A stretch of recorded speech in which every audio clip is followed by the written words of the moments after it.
आज हम पढ़ने चल रहे हैं मैथ और एप्टीट्यूड का एक इम्पॉर्टेंट टॉपिक है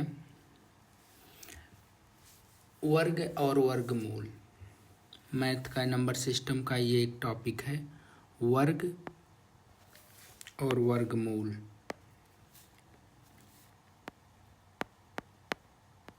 वर्ग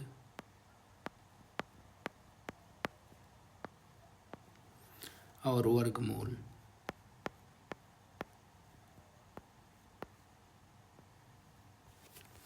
स्क्वायर और स्क्वायर रूट। वर्ग क्या होता है समझते हैं। वर्ग क्या होता है।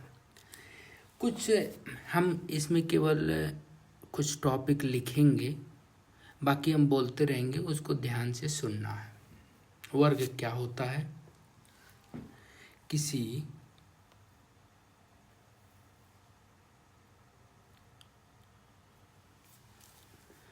वर्ग किसी संख्या को स्वयं से गुणा करने पर जो संख्या प्राप्त होती है उसे उस संख्या का वर्ग कहते हैं।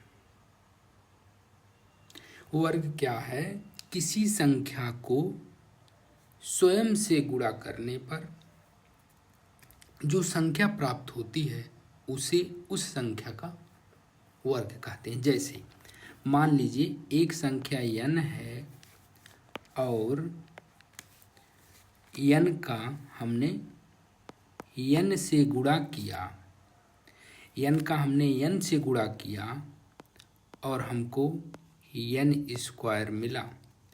तो एक संख्या है, उसको उसी की संख्या से गुणा किए हम, तो जो हमको रिजल्ट मिला n स्क्वायर, यह पहली संख्या का वर्ग कहलाएगा। पहली संख्या का क्या कहलाएगा, वर्ग कहलाएगा। ठीक है। एग्जाम्पल, उदाहरण, जैसे एक का वर्ग।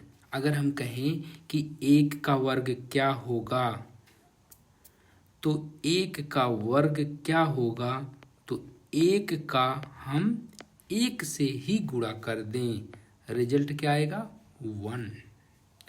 उसी तरह अगर हम कहें कि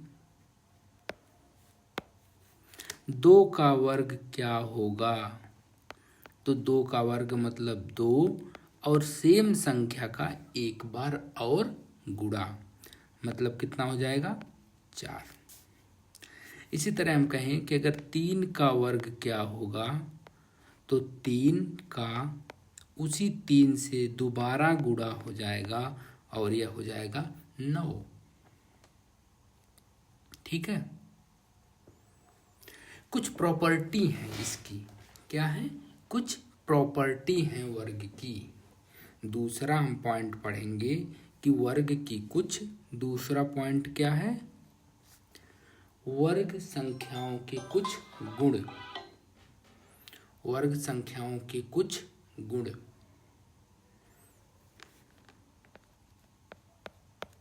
वर्ग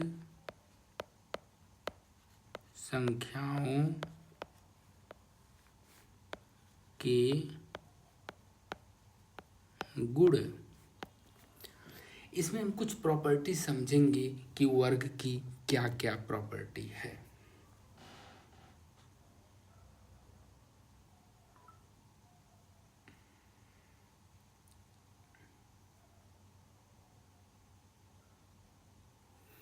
वर्ग संख्याओं के गुण मतलब है कि 0, 1, 4, 5, 6 और 9 केवल यही अंक वर्ग संख्याओं के अंत में आते हैं।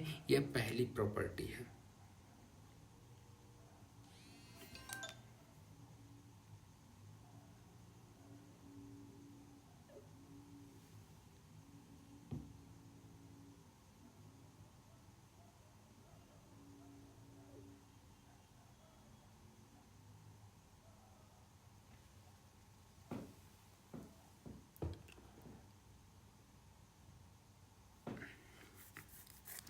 क्या प्रॉपर्टी है वर्ग संख्या की, नंबर 1 है कि 0, 1, 4 5 6 9।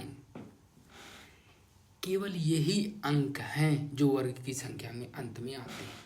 अगर कभी जब हम एग्ज़ाम देते हैं तो कभी अगर ऑप्शन में आ जाए कि ये वर्ग है कि नहीं है, कोई संख्या वर्ग है कि नहीं है, तो हम उसके लास्ट में देख लेते हैं कि 0 है, 1 है, 5 है, 4 है, 6 है और 9 अगर है तो वह संख्या वर्ग हो सकती है।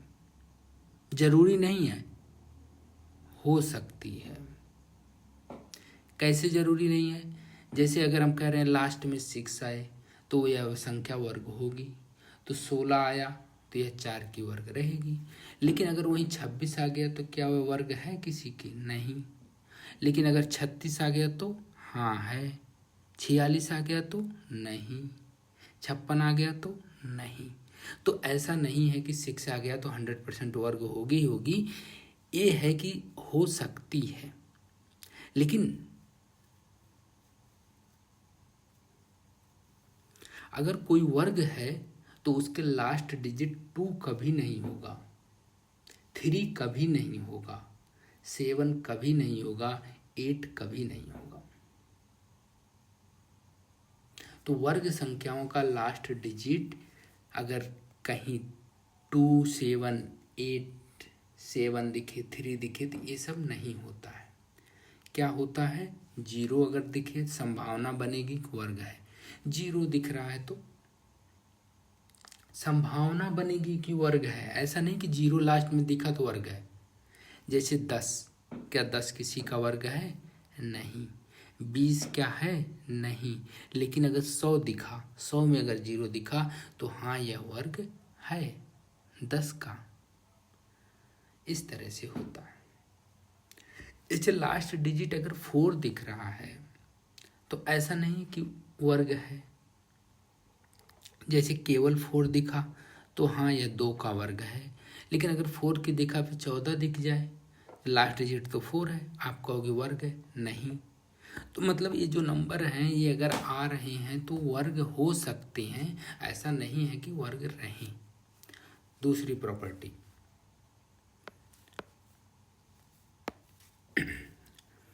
दूसरी प्रॉपर्टी है, दूसरे गुण हैं जो वर्ग के, कि सम संख्या का वर्ग हमेशा सम होता है। और सम संख्या क्या होती है? जो 2 से कट जाए। तो ये सब हम पढ़ चुके हैं, सम संख्या हमारे पुराने लेक्चर में इसको पढ़ चुके हैं। तो दूसरा है प्रॉपर्टी कि सम संख्या का वर्ग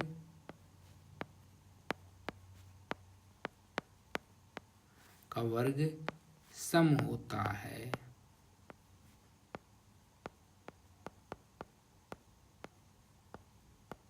सम होता है। विषम संख्या का वर्ग क्या होगा? ये तो आपने देख लिया कि सम संख्या का वर्ग सम होता है। जैसे 2 का वर्ग 4, 4 का वर्ग 16। तो उसी तरह विषम संख्या का वर्ग विषम होता है। 3 का वर्ग 9, 5 का वर्ग 25, 7 का वर्ग 49। तो विषम संख्याओं का वर्ग विषम होता है और सम संख्या का वर्ग सम होता है। विषम जो संख्या है का वर्ग क्या होता है? विषम होता है, विषम होता है।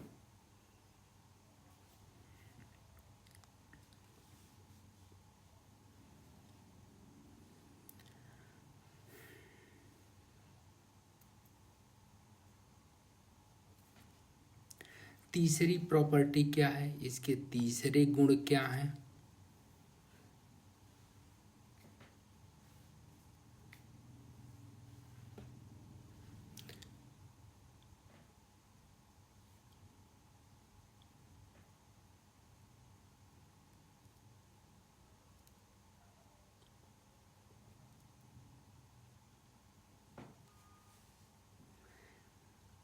n वर्ग का योग।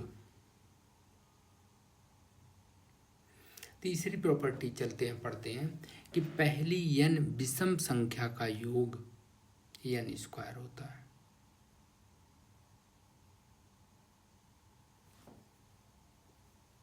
मतलब इसको पढ़ते हैं, समझते हैं कि पहली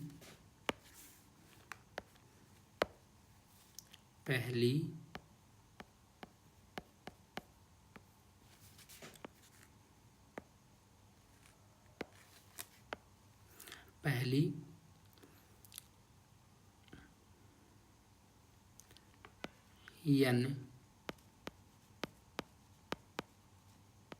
विषम संख्या का योग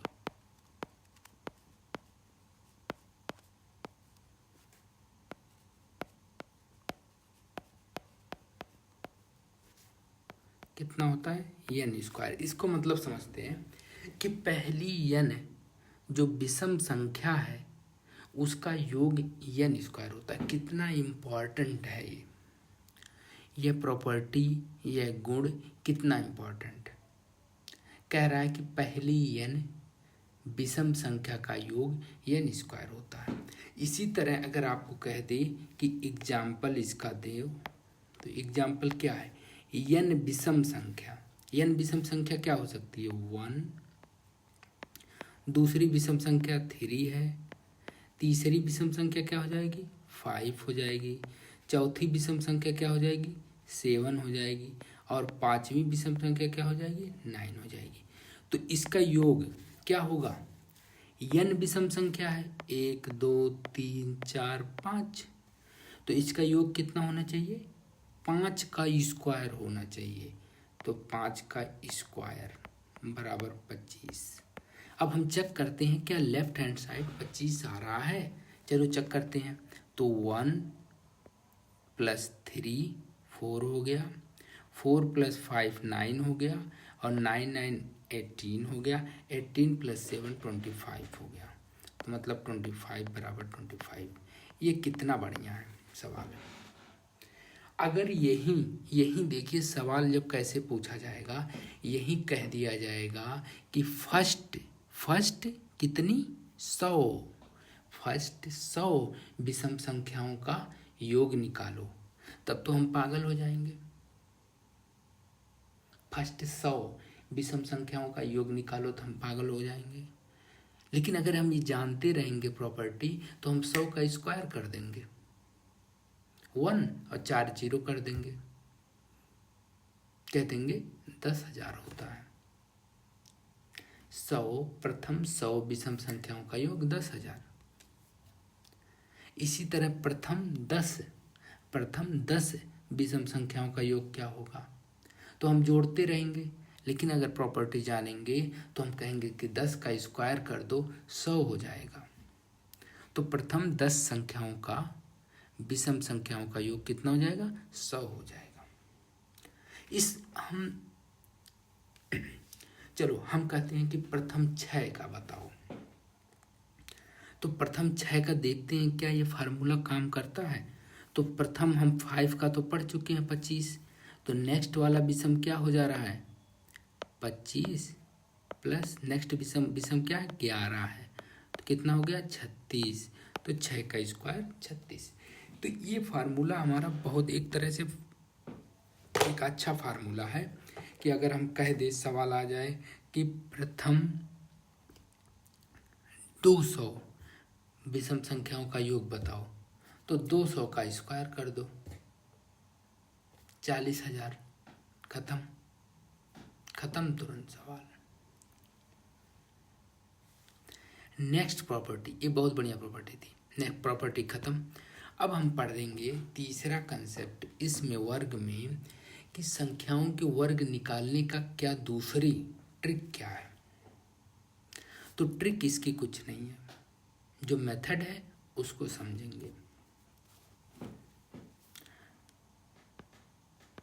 ट्रिक कुछ नहीं होता है, जितने अच्छे से आपको मेथड आएंगे, प्रैक्टिस आएंगी, वही ट्रिक बन जाता है। तो हम कह रहे हैं कि संख्याओं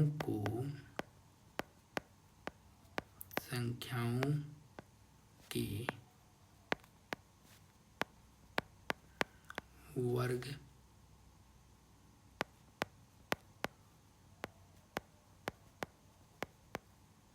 निकालने की ट्रिक ट्रिक नहीं है, रूल है। रूल मैं लिख देता हूँ।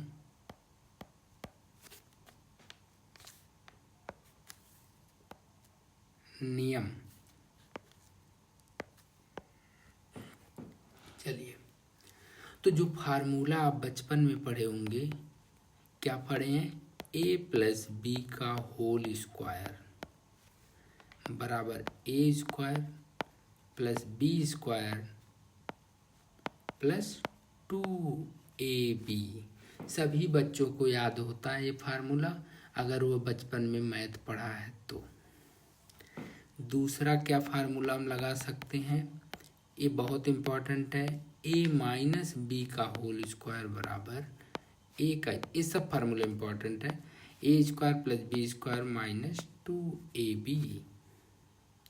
इसी तरह तीसरा फार्मूला है कि a+b, a-b बहुत सारी जगह यूज होते रहते हैं, बराबर ए स्क्वायर माइनस बी स्क्वायर। खत्म। इस फार्मूले का यूज क्या है? कुछ नहीं यूज है। यहाँ पे वर्ग स्क्वायर निकालने का कुछ नहीं है, आप वैसे भी निकालेंगे, लेकिन बस जानने के लिए, अगर अदर कहीं जगह यूज हो तो इसको याद कर लेना। अगर हम इसका यूज निकालें एग्जाम्पल, तो कैसे होता है ये? जैसे अगर आपको निकालना है कि 12 का स्क्वायर निकालो, तो 12 को स्क्वायर को हम a+b में कैसे बदलते हैं? आप 12 को लिख दीजिए 10 + 2, तो a बराबर 10, b बराबर 2। इसका स्क्वायर कर दो, फार्मूला लगाओ। a स्क्वायर मतलब 10 का स्क्वायर, b स्क्वायर मतलब 2 का स्क्वायर, प्लस 2a मतलब 10, b मतलब 2।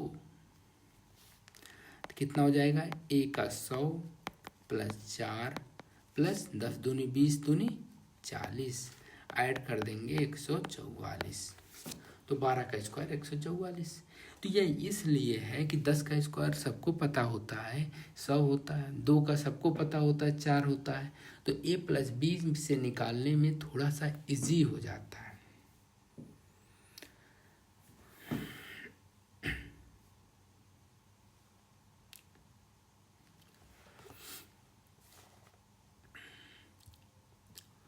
इसी तरह हम वर्गमूल पढ़ते हैं, तो वर्गमूल पढ़ते हैं, ठीक। नेक्स्ट चीज है वर्गमूल। वर्गमूल जिस संख्या का वर्ग करने पर कोई संख्या प्राप्त होती है उसे उसका वर्गमूल कहते हैं।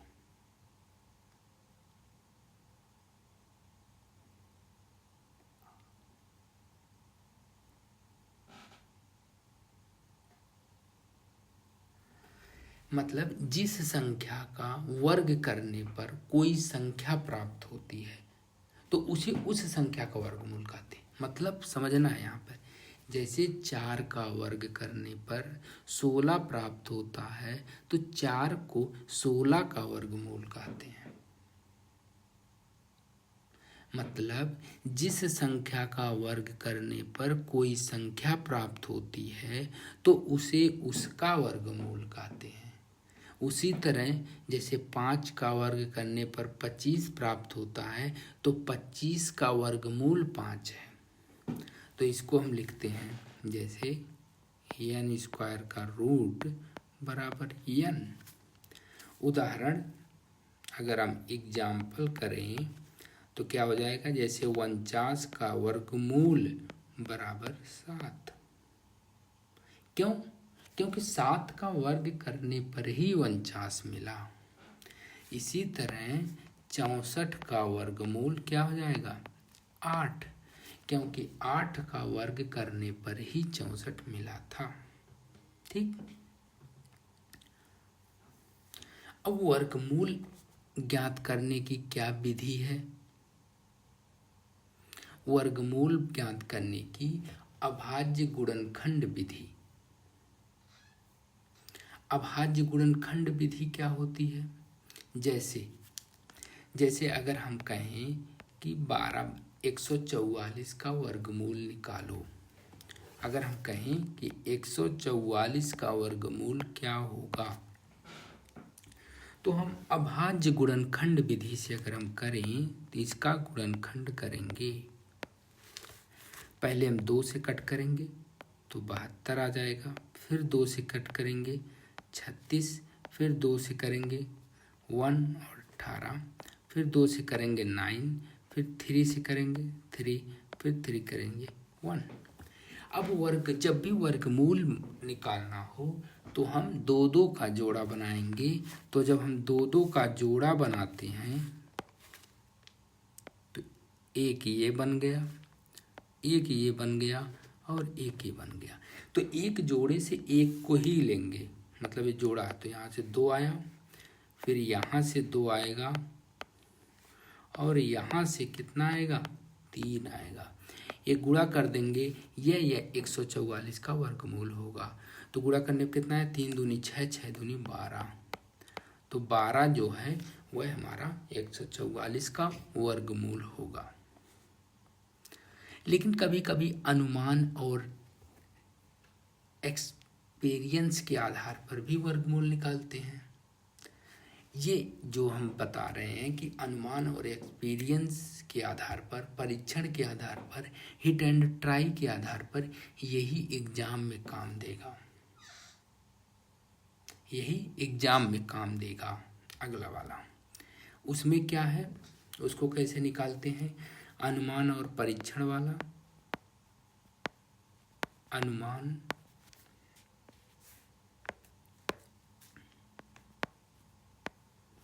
अनुमान और परीक्षण वाला अगर हम बात करें,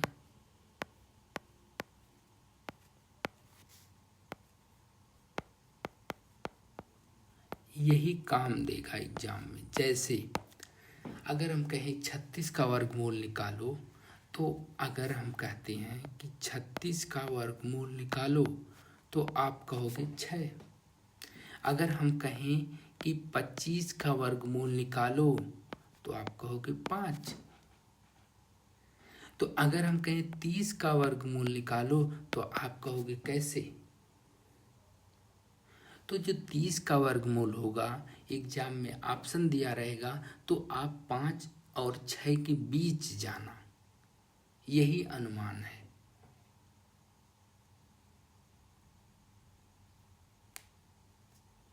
यही अनुमान लगाएगा कि 5 पॉइंट समथिंग होगा। ये अनुमान लगाना है आपको। कैसे अनुमान लगाएंगे, हमने मान लिया कि 5.2 या 5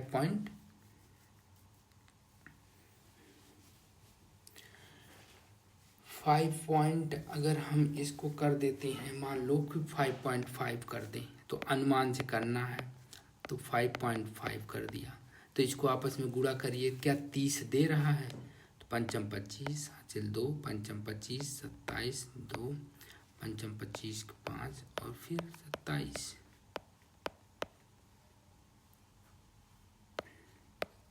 ये देखिए दे दिया लगभग 29.25। तो यह 5.5 से थोड़ा ज़्यादा ही रहेगा, थोड़ा ज़्यादा ही रहेगा। ठीक है, तो इतना जो ऑप्शन आएगा उसको हम टिक कर देंगे।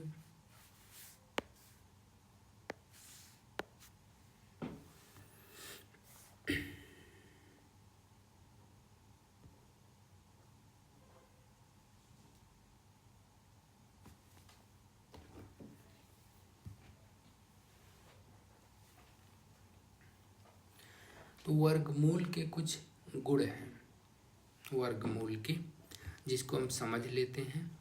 वर्गमूल के कुछ गुण जो एग्जाम में कभी आएगा तो काम देगा कि a+b का पूरे का रूट बराबर होता है a का रूट इंटू b का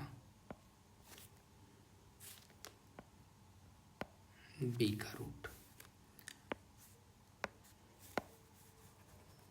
कुछ इसके प्रॉपर्टी हैं, इसको समझते हैं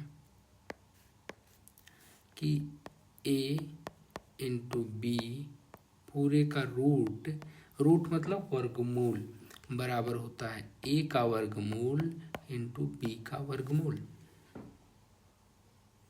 कैसे, इसको देखते हैं। जैसे जैसे अगर हम कहें कि हम ले लेते हैं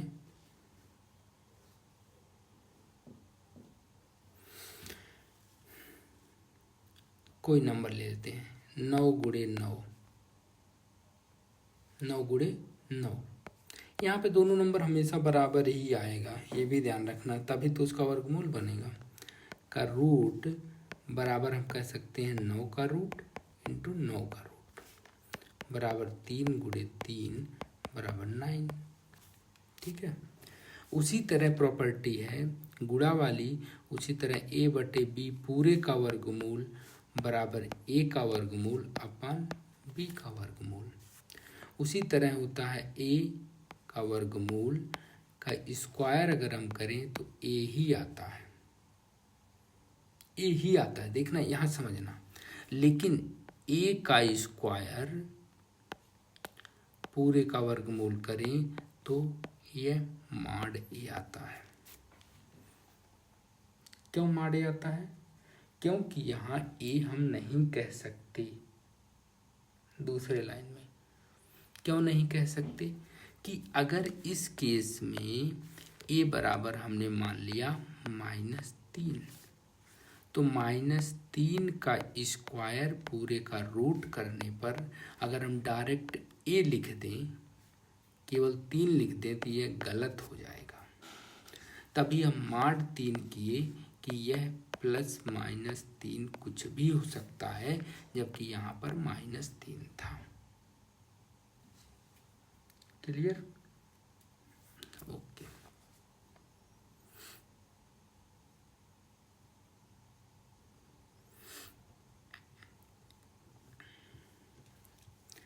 नेक्स्ट टॉपिक हम पढ़ेंगे नेक्स्ट क्लास में।